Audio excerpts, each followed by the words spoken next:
a veteran in Tony Ferguson versus what I think is like maybe a promising up and comer. He's not new to the UFC. He's definitely got some fights, but I think he's kind of young in the division right now. Li Jingliang versus Tony Ferguson. What are your thoughts on this fight? First thing, like, and I'm glad that you said that. But like, what do you think? How long is like Lee Yingling in UFC? How long has he been in the UFC? 8 years, brother. 8 years. 8 years. But He's like, kind of skated by under the radar for a yeah, little. that's actually what I wanted to say. Like how I spot him even earlier. Like what really I think put him on the map. It was like KO when he KO Santiago Ponzinibbio. Ponzinibbio. Yeah, Uh, Santiago. Let's go with Santiago. I'm really bad with the last names. That's obvious. Uh, that really put him on the map, and that gave him like a fight against Kamzat.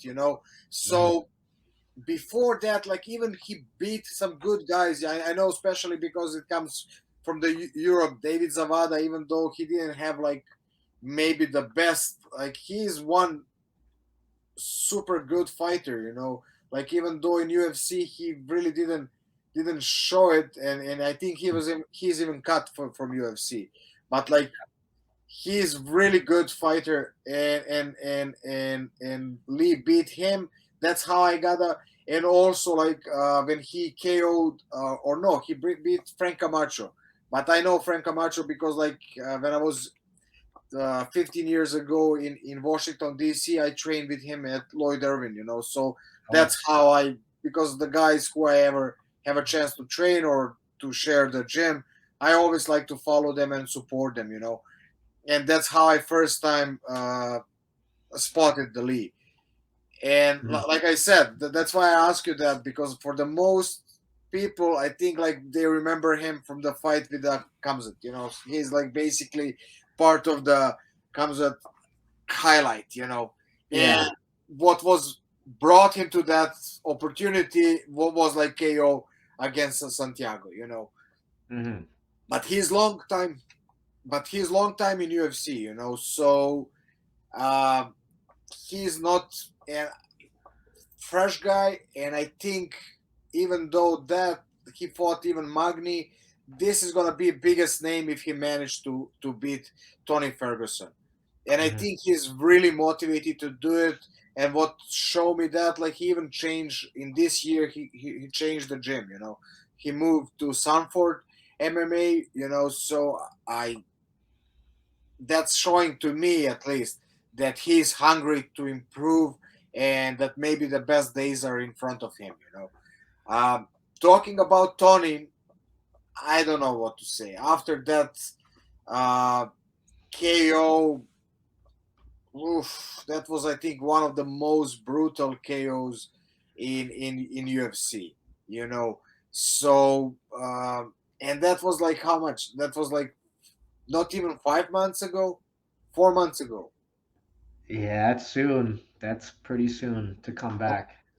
Yeah, and I think you talk about it like people getting too fast back in UFC. Usually in boxing, you have like, I don't know, if you suffer the KO, you have such a longer time to Yeah. recover. And here, like, 1 year is standard in boxing. yeah, like he's coming back after like that crazy KO where he was like flatted. Like if you see the picture, his face and that leg, it's like I don't know. You can just paint it and sell it and make a fortune. It's crazy. Yeah.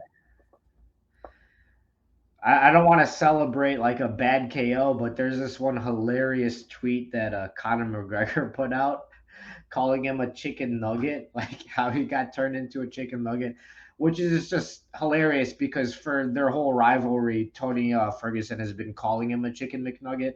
So I just thought it was like perfect and also distasteful, which is just on par with Conor McGregor.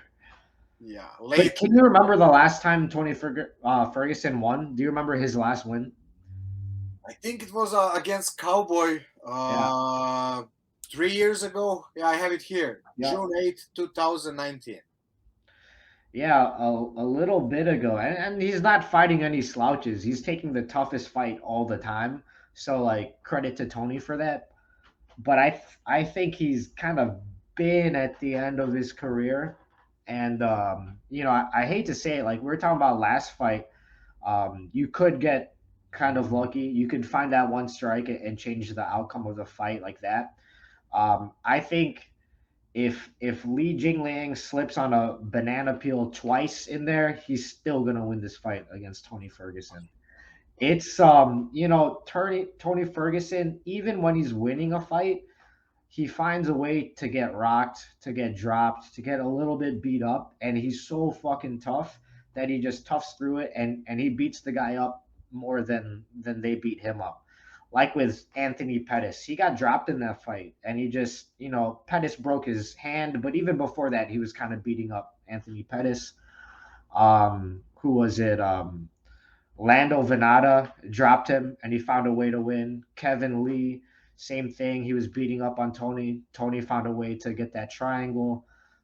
Even Edson Barboza. Like, there's a bunch of these fights where like Tony just figured a way to like pull it off. He's a tough motherfucker. Credit to him, and he just finds a way to win. And then we just saw that caught up to him against Justin Gaethje and so on. Like again, he's not losing to slouches, but I think that four-fight lose streak where he's just taken kind of like horrific damage, and now he's moving up in a weight class against someone who's he just got done KOing someone. This is a bad time to be fighting. Like it's 4 months since he got knocked out. Maybe I'm wrong. Maybe the leech will slip on a banana peel and then like that's how he wins. But I don't see a way that Tony can win. Am I crazy? No, no, no. You're completely right. Like I'm even worried. Like even the before what happened with his situation. Like there was like a different stories that he was unstable, like this, that, and now especially like more and more going from the war to war.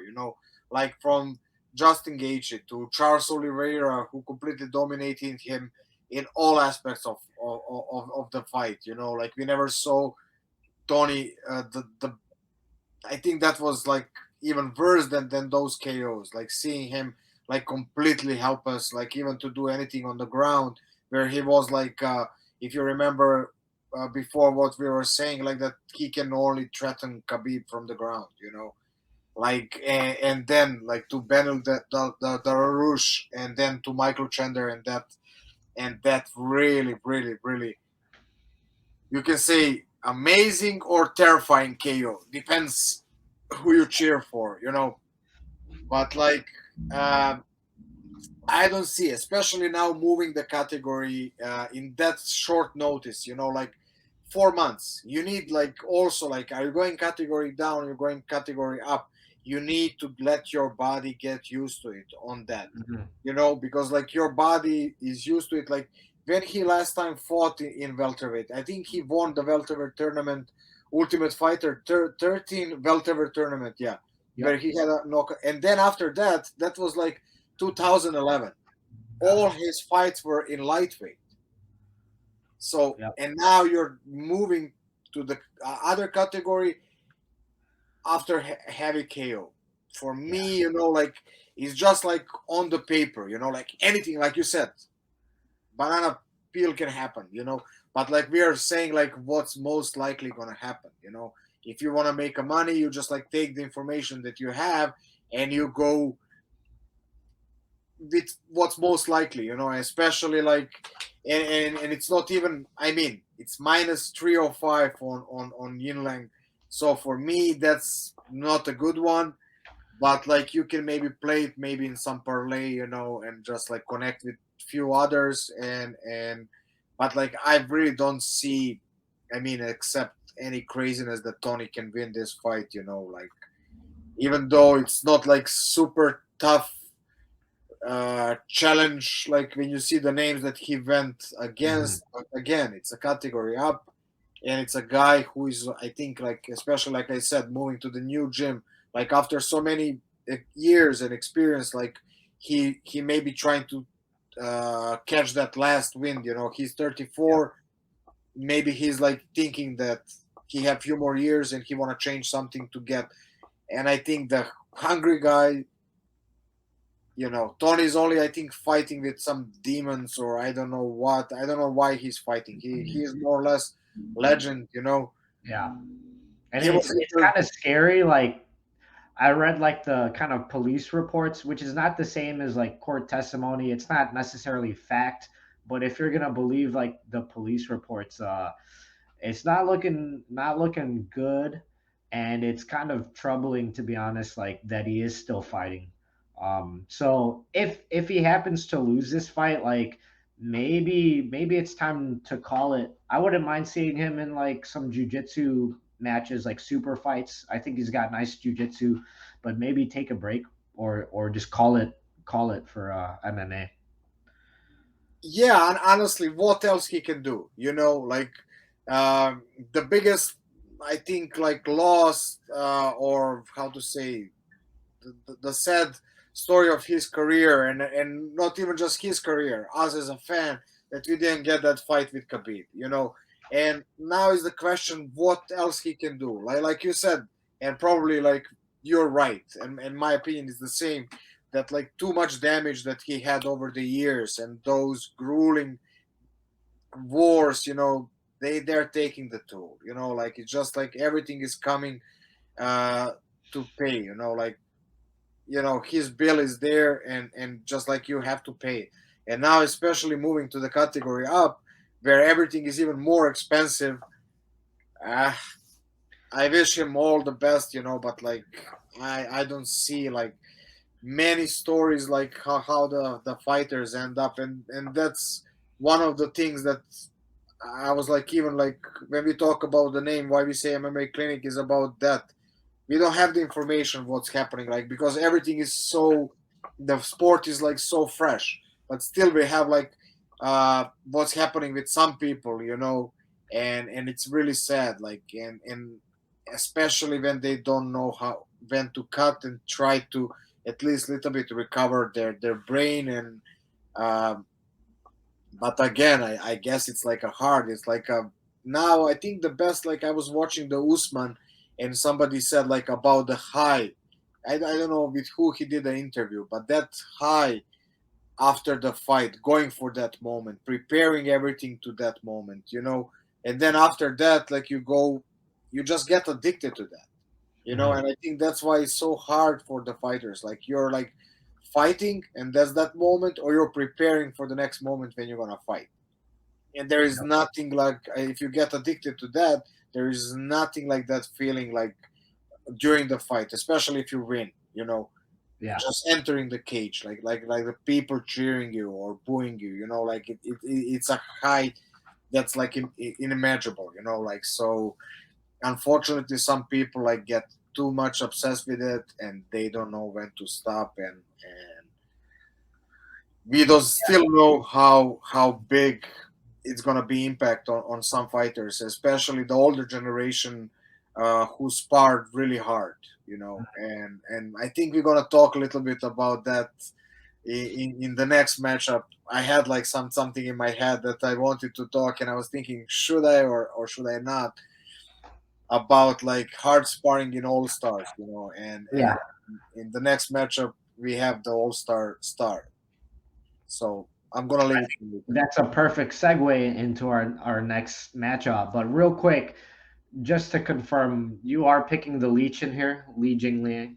Yeah, Leech here, like even minus 305. I mean, I wouldn't play it as by itself, like, but like in some parlays, yes, yes. I think Tony, like, unfortunately, I don't give him a chance to win. Yeah, I gotta agree. I don't see it either. It'd be cool to see a win, but at the same time, if he wins, he's gonna fight more welterweight or yeah, more welterweights. I don't like that either. So we'll see what happens. I hope if it's his last fight that he could at least give a good showing. I agree.